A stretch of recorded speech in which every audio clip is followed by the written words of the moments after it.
Hi guys, welcome to today's video. We're going to talk about weird things plants do. None of them, with the exception of one, are anything to worry about, and the one that is something to worry about is if your plant just drops down dead, which, you can worry, but nothing's, that won't help. So the first weird thing plants do is they guttate, and guttate is when they have a little drip of water at the end of the leaf. Monstera I don't know if Monstera do it more than other plants, or if there are just so many Monstera out there that that's the thing people notice. But if you've ever carried a Monstera from room to room, they will drip all over you. None of my plants are doing it at the moment, which is sod's law. But what will happen is you are looking really sad. There'll just be a little drip of water on the end of the leaf, and that is a sign that your plant is guttating. Guttation is perfectly natural. All that's happening is the plant's roots take up water, and sometimes there's too much water and the excess is forced out through the leaves. And there's also like xylem fluid, and it's not pure water that's coming out. It's like, on my blog I refer to it as plant pee, and that seems to be quite a common terminology. It's obviously not pee, could be tears, but it's just mostly water, a bit of like plant crap, and it's just being forced out of the leaf. So that is what's happening, and it's natural. I mean, I have a Thai Constellation Monstera in water, complete water. It's in a hydroponic setup, no soil or substrate at all, just water, and that gutates. And that should be quite good at regulating its own water because that's all there is, but it still does it. It's perfectly natural. Sometimes the roots are just a little bit over enthusiastic, but it can be a sign of overwatering. If you notice your plant's doing it a lot and your plant is looking unhealthy and sort of droopy, maybe a few brown or yellow leaves, just check the soil, stick your finger in it, get a moisture meter, just check that you're not accidentally overwatering your plants. Or if it's happening and you feel like you watered your plant ages ago, just check that there's not extra water being held in the bottom of the pot or something. Drainage holes are important, but I know not everybody uses them. The second weird thing plants do is to grow aerial roots. I don't know exactly what governs aerial roots growing. This thing grows an aerial root for every leaf that it grows, but I'm so sorry. I've got nowhere else to put it. It used to hang up, but it was dying because I wasn't watering it enough because I couldn't be bothered to get it down. So it's just staying here for now. I hope it doesn't attach itself to my sofa. Anyway, yeah. So, but other plants grow aerial roots seemingly for whatever reason. Some don't grow aerial roots, or they grow them and they die. Some grow them and they start like climbing up your walls and stuff. I don't exactly know how to govern it other than just look after them well and give them. If you give a plant something to climb up, it will use its aerial roots. But we've all seen pictures of Monstera in the middle of rooms climbing up nothing, with aerial roots like going everywhere. So I don't know if it's like a genetic, some plants are more predisposed to grow aerial roots or what. But I don't think a plant that isn't growing aerial roots is necessarily unhealthy. It's maybe just putting its energy into other things. There are various like subspecies of plants. There's a lot of debate about the Monstera deliciosa and Borsia giana, whether or not they are separate species and whether one climbs more, whether one's smaller. There's a whole host of issues that it could be. But in general, whether aerial roots are or aren't growing isn't an indication that your plant is healthy or unhealthy. So don't worry if you've got, metre long aerial roots, and don't worry if you don't. Mine don't tend to grow, it prefers to put out leaves, but it is quite juvenile. And obviously a juvenile Monstera is getting established as opposed to climbing up the side of a house. So, we'll see. If you don't like aerial roots and your plant grows a lot of them, just cut them off. I know, people are horrified by that, but realistically, it's not going to damage the plant. It's fine. Another weird thing plants do is they will grow little mushrooms. And like guttation, 9 times out of 10, it isn't anything to worry about. Some spores will have gotten into the plant, into the soil at some point, and if the soil is healthy, mushrooms will grow. Don't eat them, don't let your pets eat them, even though they're probably fine, but we don't eat strange mushrooms. As a species, it's just not a good idea. So don't worry about mushrooms, but again, mushrooms prefer to grow in moist soil, So I bought a string of pearls that had a mushroom growing in the soil, and I knew it was going to die.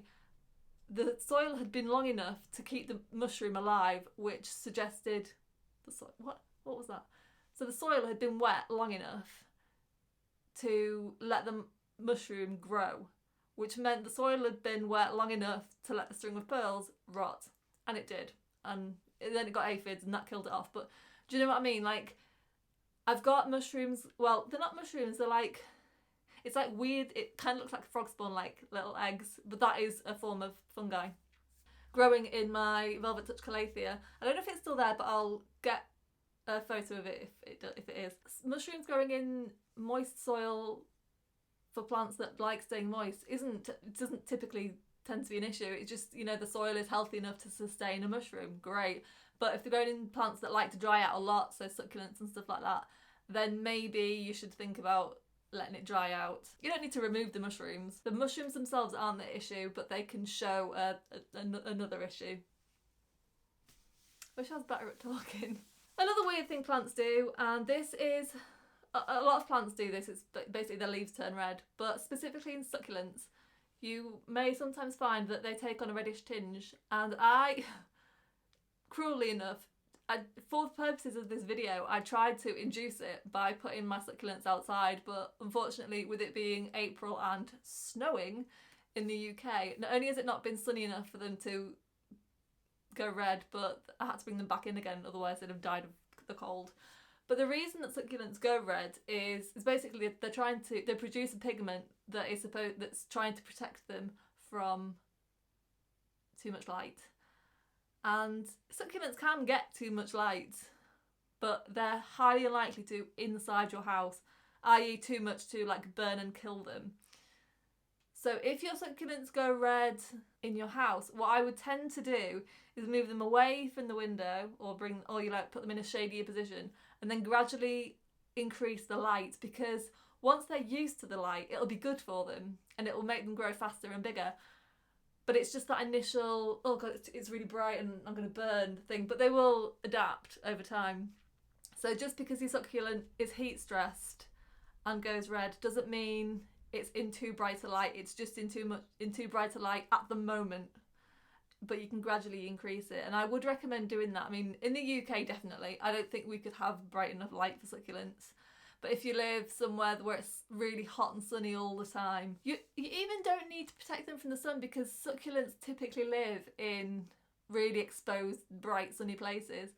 But it's a sign that your plant is stressed, so it may need more water. And it is pretty common, which sounds contradictory because I'm always saying, succulents, you need to give them a lot of light.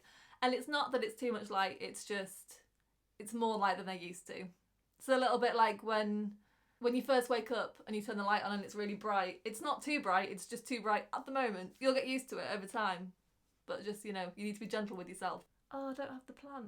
I need to go and get the plant because this has produced weird leaves. So some plants produce weird leaves and I've got a weird leaf. I just need to go and get it and then find it. This is my recently repotted and I'm hoping soon to bloom. Well, she's got some little flower buds. Hoya Bella. And on her somewhere, if I can find it, she has a weird leaf.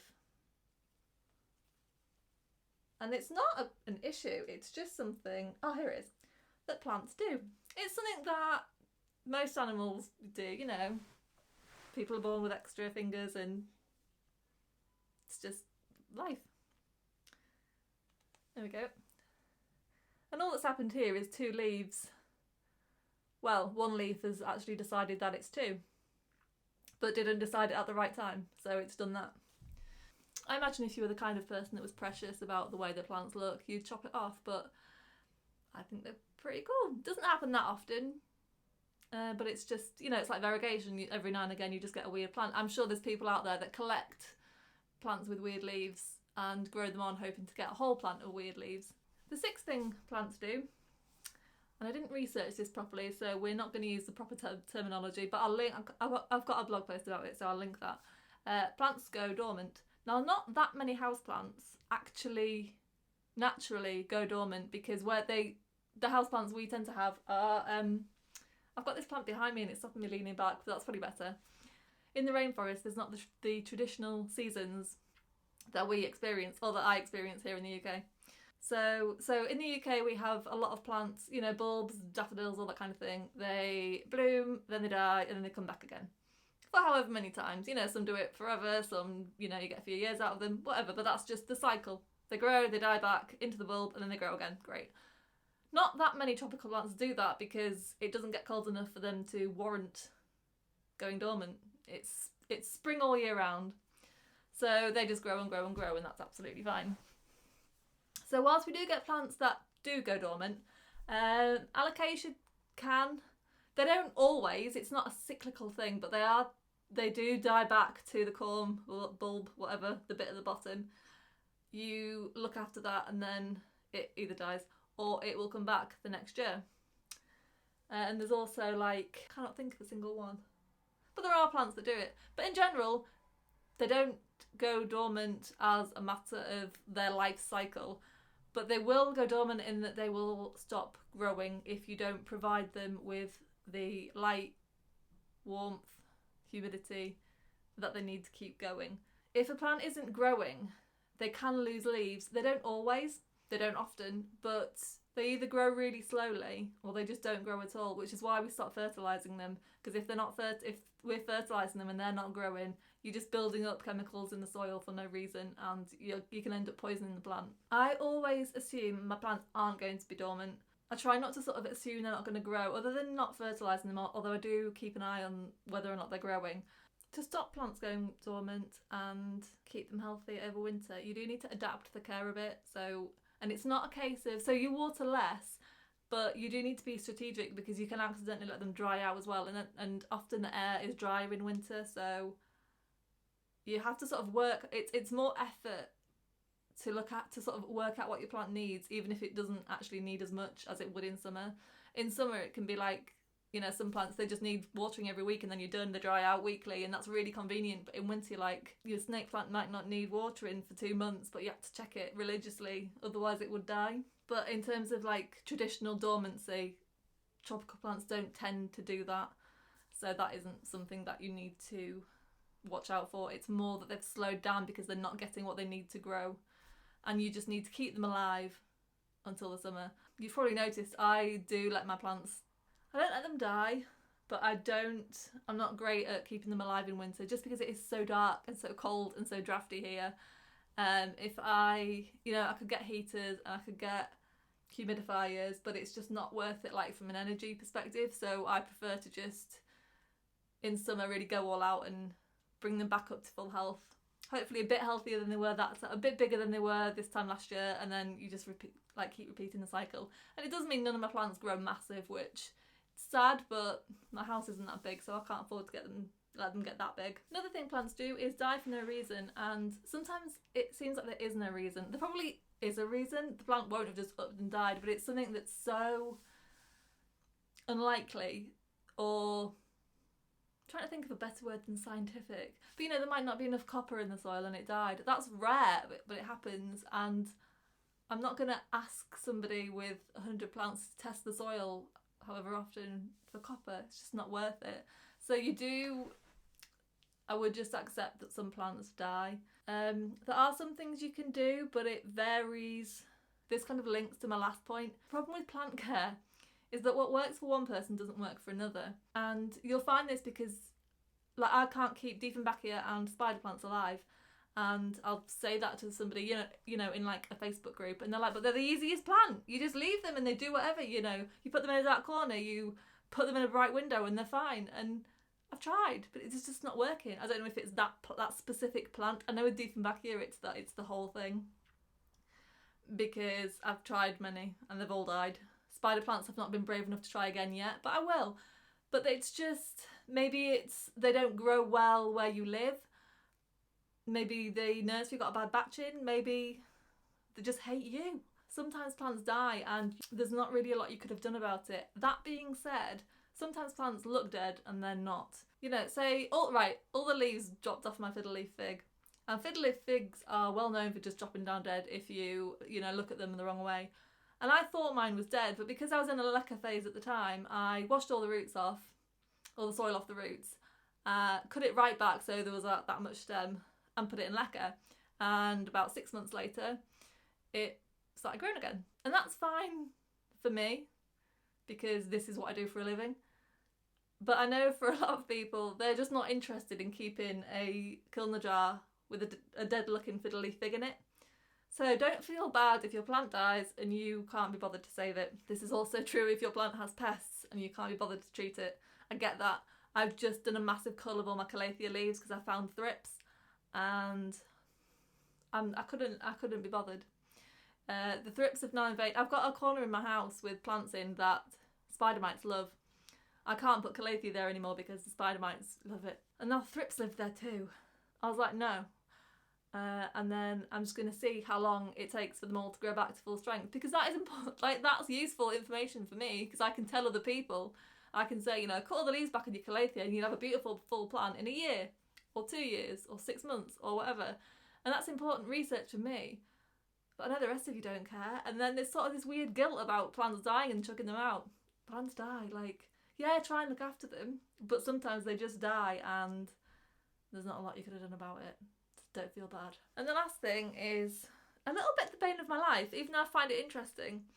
And it is that I can tell you all day long that Monstera grow best and fastest in bright light. Bright indirect, but you know, but here in the cloudy capital of the world, it's never going to be bright enough to damage them. So I would say, you know, bright light, Monstera, fine, as long as you acclimatise them properly.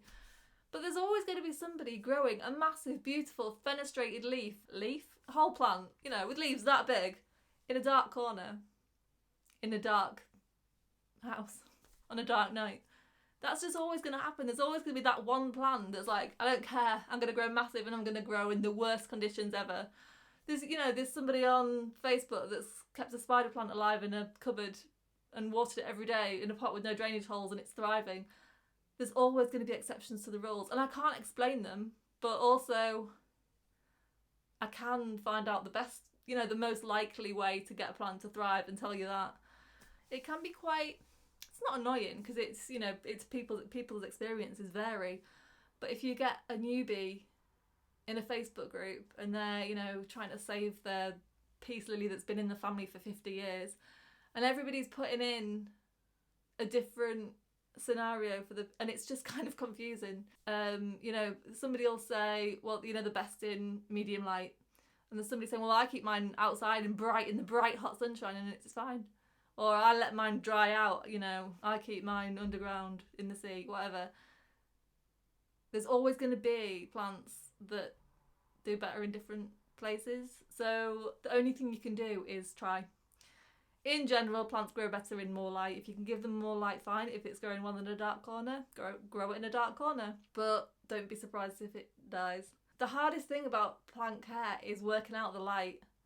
And I've tried all the apps, and I've not had one that didn't give me wildly different readings within like 2 minutes of each other. So I don't bother. I just sort of, if the plant looks like it's not doing so well, I move it somewhere brighter. And I just have to swap them in and out because I've got a limited amount of windows. And then in summer, they go outside when I can be bothered, and then I bring them back in. It can be an issue when you start getting to like leca and stuff like that, because technically all plants can be grown in leca, because all plants, you know, they've got roots and they can grow water roots, and yeah, it's more difficult for some because you can't get them wet and that kind of thing. But technically you could grow all plants in leca. But for every YouTuber that I've watched that has a lot of plants in leca that sort of talks about them, there's always one type of plant they won't do. There's one lady that won't put pothos, she won't change any more pothos into leca. There's BB plants. I think she's gone off leca and just does pon, but she had massive issues with Hoya. But then, you know, there's people saying, well, oh no, Hoya's the easiest one. No, they all vary so much, and you kind of just have to try it and see what your plants are doing. Basically, I don't have any like firm answers for you. There is a lot of trial and error in growing plants, and there's always going to be people that can grow anything.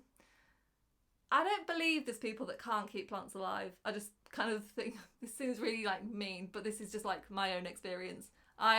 All my houseplants used to die because I didn't bother to learn how to look after them properly, and I just neglected them or overwatered them, 2 extremes, and they never had a chance. But yeah, there's always going to be people that can grow a certain plant easily and people that can't. I mean, so I was in a Reddit group and somebody was new to the subreddit. I think it was like a houseplant one, obviously. And they got a Calathea white fusion and they said, it's just so easy. It thrives. Nah, nah, nah. And everyone was like, no, stop it. You are lying. This is like the worst plant. And they were like, oh, I didn't. If you've got a plant and it's thriving, you may not know that actually it's difficult to look after. And I think sometimes we convince ourselves that a plant is harder to look after than it is. In fact, I found with Calathea, they're actually, touch wood, quite hard to kill. In fact, quite a lot of plants are hard to kill, but they look so scraggy and sad that it almost feels kind of to kill them. Or put them in the compost. Anyway, thank you so much for watching. Please like and subscribe. I know the videos are crap, but the more I do it, the better I'll get. So you can be an early adopter. So thanks. Yeah. See you next time.